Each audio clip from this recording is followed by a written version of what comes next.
What's under the Vatican? It's bigger than you think. Beneath the grandeur of the Vatican, beneath the basilicas, beneath the ornate marble floors walked by millions of pilgrims and tourists each year, lies a hidden world. A world of crypts, ancient tombs, forbidden chambers, and mysteries preserved by time, secrecy, and faith. Today, we embark on a journey into the heart of that hidden world. A journey not just underground, but through the layers of history that have shaped Western civilization itself. Welcome to What Lies Beneath the Vatican, a journey underground. The Vatican we see today, with its soaring dome designed by Michelangelo, its majestic colonnades, and the immense St. Peter's Square, is only part of the story. The real story starts much earlier. In fact, long before Christianity was even legal in Rome. Beneath these stones, older stones lie, and beneath those, bones. Let's begin where most pilgrims end their visit, St. Peter's Basilica. Grand, sacred, timeless. But if you were to walk beneath its altar, past guards, past velvet ropes, into a world where few are permitted to go, you'd enter what's called the Vatican Necropolis, a true city of the dead. In 1939, following the death of Pope Pius XI, the Vatican authorized excavations beneath the basilica to construct his tomb. What they found was far more than anyone expected. As diggers moved carefully through the layers of earth and rubble, they uncovered ancient Roman mausoleums, narrow streets, and inscriptions in Latin and Greek. They had stumbled upon a burial ground dating back to the 1st and 2nd centuries AD, a necropolis that had been lost to time. This underground cemetery, buried beneath centuries of construction, was once a site where pagans and early Christians were laid to rest side by side. Some tombs bore classical Roman symbols, laurels, urns, depictions of mythological scenes. Others bore simpler markings, a fish, a shepherd, a cross. Subtle clues that whispered of a community worshipping in secret under the threat of persecution. At the center of this necropolis, the archaeologists discovered something extraordinary. A simple grave marked by a red wall and surrounded by offerings. Above it, a graffiti-scrawled inscription that read, "Peter is here." This was the spot long believed to be the burial site of St. Peter himself, the apostle, the fisherman from Galilee, and according to Catholic tradition, the first pope. For centuries, it had been assumed but never verified that the basilica was built directly atop Peter's tomb. But now, the evidence was literally under their feet. In 1950, after more than a decade of meticulous study and spiritual reflection, Pope Pius XII announced to the world that the tomb of St. Peter had likely been found. But the Vatican kept the details guarded, only allowing limited access to scholars, clergy, and carefully selected visitors. So what does this tomb look like? Imagine a narrow corridor descending deep beneath the altar of St. Peter's Basilica. There, in the glow of dim lighting, lies a small cavity cut into rock, marked by a humble stone box. Nearby, human remains were found, bones that forensic analysis suggested belonged to a robust man in his 60s, missing the feet. This last detail was especially intriguing. Some early accounts of Peter's crucifixion mention that he was executed upside down, and his feet may have been cut to remove him from the cross. Today, those bones rest in a plexiglass container within a bronze reliquary, deep beneath the basilica's heart, hidden from the public eye, but at the center of Catholic faith. For the Vatican, this is more than archaeology. It's the sacred intersection of history, faith, and tradition. But St. Peter's tomb is just the beginning. The Vatican's underground holds many secrets, not all of them religious in nature. Deeper still, winding beneath the Basilica, the Apostolic Palace, and even the Vatican museums, are a labyrinth of passageways, hidden vaults, and ancient archives. Perhaps the most whispered about location of all is the Vatican's Secret Archives, a vast repository of documents spanning over 12 centuries, sealed behind fortress-like doors. Contrary to the myths, the secret in its name comes from the Latin secretum, meaning private. But make no mistake, access to this collection is highly restricted. Only a select number of scholars are permitted to enter each year, and only after undergoing a rigorous vetting process. Inside, there are over 50 miles of shelving, containing papal letters, state correspondence, and historical records. Some of the most consequential moments in world history are documented here. The excommunication of Martin Luther, the trial transcripts of Galileo, diplomatic correspondence during World War II, and even the 14th century scrolls concerning the dissolution of the Knights Templar. What else might be stored in the shadowed vaults beneath the Holy See? Lost Gospels? Unpublished prophecies? Accounts of miracles? Or perhaps evidence of events the Church would rather remain in darkness? That's the allure of the underground Vatican. It's both a site of immense historical significance and a magnet for speculation. And while many conspiracy theories stretch the boundaries of credibility, the truth is already compelling enough. Beyond the archives and tombs, the Vatican also houses the Scavi office, the official Vatican department overseeing archaeological research within its walls. The archaeologists here are part historian, part detective, working under some of the most sacred ground on Earth. Their work is painstaking. Every discovery is examined not just for historical truth, but for theological implications. A misstep could shake centuries of belief. And so, every fragment of pottery, every scrap of parchment, is handled with reverence. In one excavation, remains of a Roman villa were discovered near the site of St. Peter's Square, suggesting that wealthy families once lived on what was then the outskirts of Imperial Rome. In another dig, mosaic floors were unearthed, depicting scenes from mythology alongside early Christian symbols, evidence of a society in transition from polytheism to monotheism. As you descend into the Vatican's lower levels, you're not just walking through tunnels, you're walking through time itself.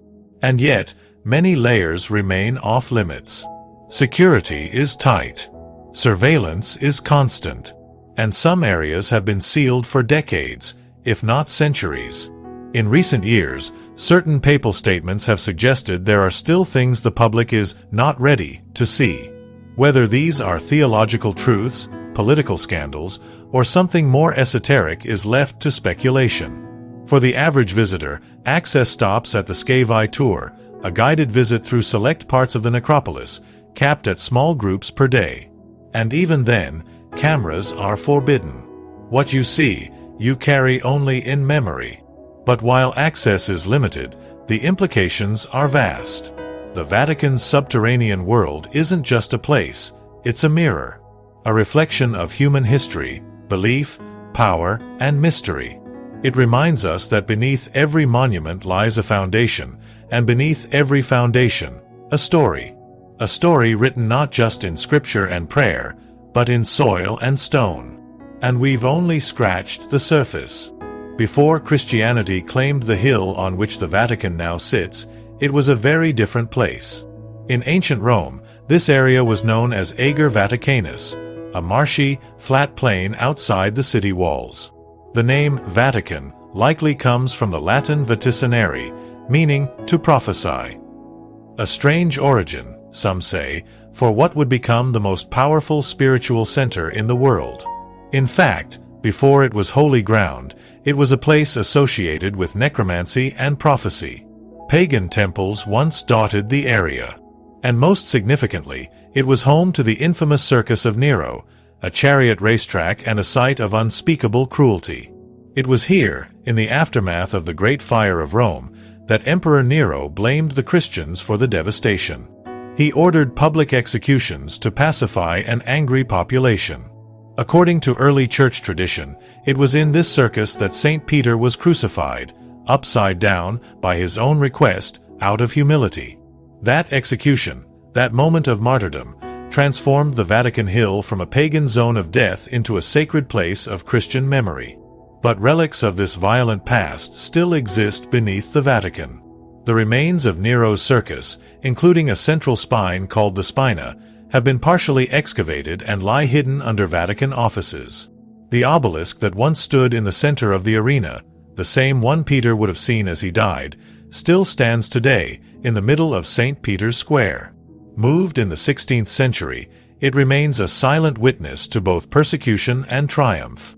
And the deeper you go, the more layers appear. Beneath the basilica, beneath the tombs, beneath the pagan temples, Archaeologists have discovered traces of Etruscan settlements. The Etruscans, a mysterious civilization that predated Rome, left few written records. But their artifacts, urns, coins, ritual tools, occasionally emerge during construction or renovation, suggesting that the Vatican Hill was sacred long before Christianity ever arrived. It's as though the land itself demanded reverence, long before anyone could understand why. Fast forward to the Renaissance, and a different kind of mystery emerges. The construction of the modern basilica in the 16th century under Pope Julius II was a massive undertaking. Old churches were demolished, foundations were reinforced, and enormous resources were poured into what would become the crown jewel of Christendom. But according to documents from the time, builders occasionally unearthed ancient bones, statues, even sealed chambers, some of which were hastily covered back up. Why?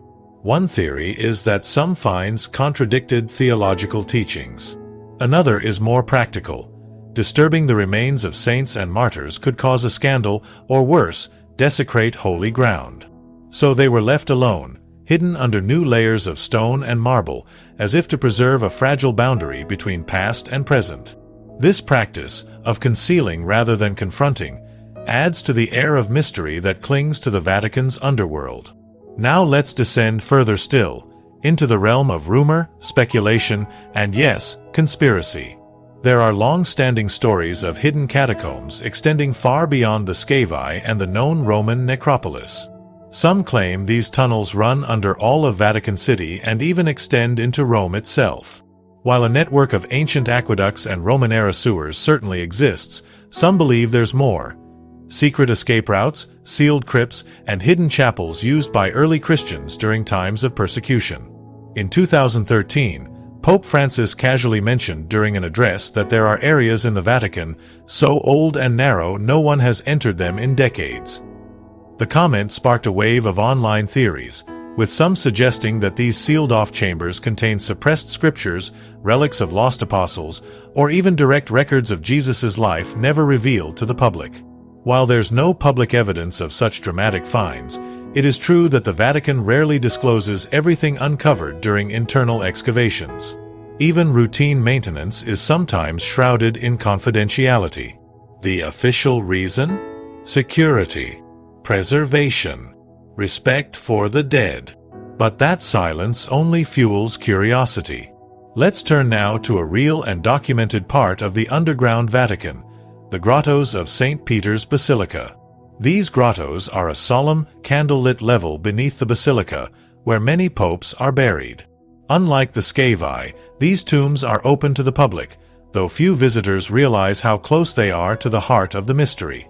Here lie the remains of popes from centuries past, as well as royal figures like Queen Christina of Sweden, who famously abdicated her throne and converted to Catholicism. Marble monuments stand over ornate coffins, inscribed with Latin prayers and solemn dedications. You walk past them, and you begin to understand, this is not just a church, it's a mausoleum of history. In the grottos, there is a quiet reverence. But beyond the visible tombs, certain sealed chapels exist. Some have plaques naming popes long forgotten. Others bear no name at all. Why are some doors locked? Who lies beyond them? Even more curious is the so-called Tomb of the Unknown Pope, a colloquial term for an unmarked sarcophagus discovered during renovations in the mid-20th century. The Vatican never released the identity of the remains. Was it an early pope whose records were lost? Or a controversial figure whose memory was deliberately erased? The answers are buried, both literally and figuratively. Then there's the matter of ancient texts. Beneath the Vatican Library itself, in secured climate-controlled chambers, are volumes that haven't been touched in centuries. Among them, fragments of pre-Christian religious writings, early biblical drafts, and letters from church fathers debating what should, or shouldn't, be included in the canon. These texts aren't hidden out of malice, scholars argue, but out of caution. Many are fragile. Some are in ancient dialects that require years of training to interpret. But occasionally, a document surfaces that rewrites history. In 1998, For example, a long-lost letter from Galileo to the Vatican was rediscovered. It showed that the famed astronomer had attempted to soften his stance on heliocentrism to avoid punishment, a detail that added nuance to a centuries-old controversy. What other revelations lie locked behind the library's stone doors? As we emerge from this next level of the Vatican's depths, we are left with a powerful realization. This underground world is not just a maze of stone and bone. It's a silent archive of everything humanity has tried to remember, and everything it has tried to forget. And still, we haven't reached the bottom. Because, according to some, there is no bottom. As we continue our descent in the next segment, we'll explore the whispered tales of exorcisms performed in hidden vaults, of mysterious disappearances tied to secret rituals, and the legend of a long-forgotten Vatican chamber said to contain the chronovisor, a device that could see through time. Fact? Fiction? Or something in between? Stay with us. Deeper than the known necropolis, deeper than the papal grottos and secret libraries, lies the realm of shadows, where history bleeds into legend. Here, stories persist of locked chambers and corridors that appear on no map. Some say these corridors are used not by tourists or clergy, but by exorcists. Yes, exorcists. The Vatican, as most people know, officially recognizes the practice of exorcism. The Rituale Romanum, established in 1614 and revised in modern times, provides the liturgical guidelines for expelling demonic forces. And within Vatican walls, the most elite exorcists in the Catholic Church are trained, counseled, and, when necessary, deployed. While most exorcisms take place elsewhere, it is whispered that in extreme cases involving high-ranking clergy or deeply sensitive spiritual disturbances, rituals have been conducted beneath Vatican soil, far from the public eye. Reports, though unconfirmed, suggest there are specially sealed rooms with thick doors and holy symbols carved into the very stone, intended to contain not just people, but whatever is inside them. One chilling rumor involves a 1972 case of a possessed seminarian who, according to retired clergy, was kept below ground for months while Vatican exorcists battled a presence they claimed had knowledge of things not written by man. No names were released. No documents ever surfaced. But some say the cell still exists. And it remains locked. Of course, the Vatican denies such claims. But it has acknowledged increasing demand for trained exorcists in recent decades. The Church itself admits that the modern world is spiritually restless, and that some shadows cannot be cast out by reason alone.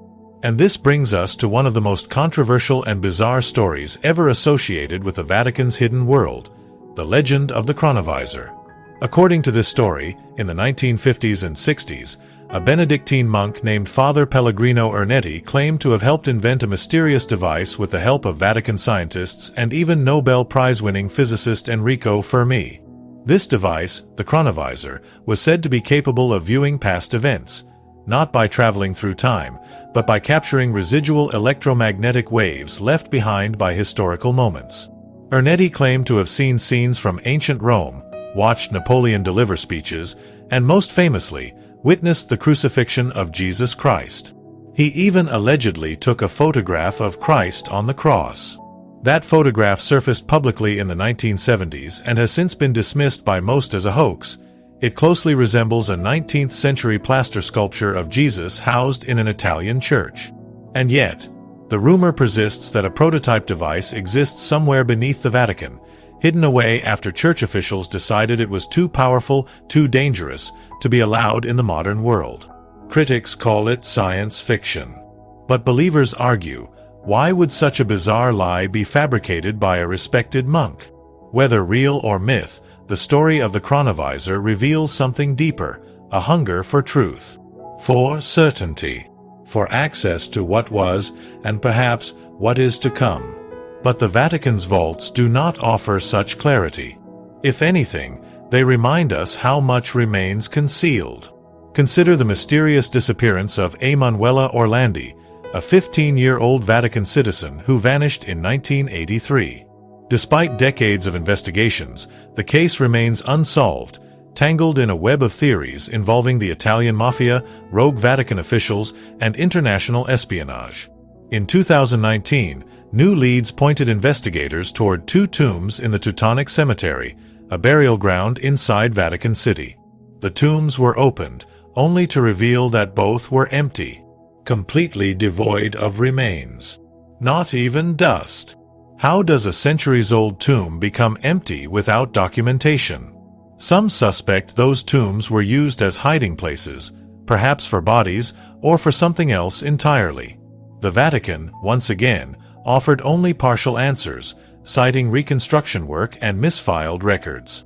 But for those watching closely, it was yet another reminder that within the Vatican's underground, not everything adds up. There are also stories, stranger still, about sealed manuscripts that no pope has dared to release. One such manuscript is called the Third Secret of Fatima, a revelation supposedly given by the Virgin Mary to 3 shepherd children in Portugal in 1917. The first 2 secrets were revealed early on and dealt with visions of hell and predictions of World War II. But the third secret? That remained locked in the Vatican for decades. It wasn't until the year 2000 that Pope John Paul II, under pressure, authorized the release of the third secret. Officially, it described a symbolic vision of a bishop in white being killed, which many interpreted as the 1981 assassination attempt on the Pope himself. But critics, including high-ranking clergy, insist that the true text remains hidden, that the real secret contains apocalyptic warnings or even prophecies about the future of the Church and the world. Whether suppressed for fear, protection, or disbelief, the truth is buried somewhere. And so we return to the heart of it all. The Vatican is a paradox, a place of divine light built over ancient darkness, a citadel of truth that hides secrets in shadowed corridors, a city of faith sitting atop ruins of persecution and empire. For every mystery the Church has solved, another remains untouched beneath its feet. And perhaps that's the point. Perhaps the Vatican isn't meant to give us all the answers, but to remind us that the past is never fully buried, and the divine is always just out of reach. As we prepare to conclude our descent in the final part of our journey, we'll explore how modern technology, politics, and faith are colliding to determine what happens next in this sacred underworld, what's being uncovered, and what may never see the light of day. Because in a city that watches the heavens, it's what lies beneath that tells the real story. Today, the Vatican is no longer just a spiritual kingdom, it's a high-tech fortress. Behind the Renaissance facades and marble columns, the Vatican has embraced modern security with surprising intensity. Facial recognition software scans visitors. Heat sensors monitor restricted zones. AI systems analyze activity logs. These aren't just safety measures, they're safeguards for the Church's most sacred and most secret treasures. And this is where our journey underground takes a final, modern turn. Because even as excavation continues, slowly, carefully, and always under tight supervision, some doors are beginning to open. Take, for instance, the Vatican's collaboration with international scholars and digital archivists. In recent years, the Apostolic Archive, once known as the Secret Archive, has begun the painstaking process of digitizing thousands of ancient documents. With over 50 miles of shelving and more than 85 kilometers of manuscripts, this archive is one of the most inaccessible collections on Earth. And yet, bit by bit, it is being brought online. Historians can now request access to digitized papal letters, royal correspondence, and even obscure treatises that had not seen the light of day in centuries. One document revealed that the Church had excommunicated an entire town in 1370. Another uncovered a letter from Michelangelo complaining about not being paid for his work on St. Peter's Basilica. And while this transparency is encouraging, it's also selective. Only a fraction of the archive is being made public. The rest, well, that remains under lock and key. The Vatican retains full discretion over what is scanned, what is released, and what is deemed too sensitive for digital exposure. Still, the modern world is forcing change. In 2020, following mounting pressure from Holocaust scholars, the Vatican opened archives related to Pope Pius XII, the controversial wartime pope. Critics accused him of remaining silent during the Nazi genocide. Defenders claimed he worked behind the scenes to save lives.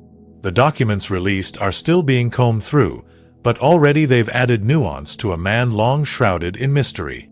And yet, even as sunlight hits the shelves of the archive, the deepest levels of Vatican secrecy remain untouched. Some of those areas may be practical storage rooms.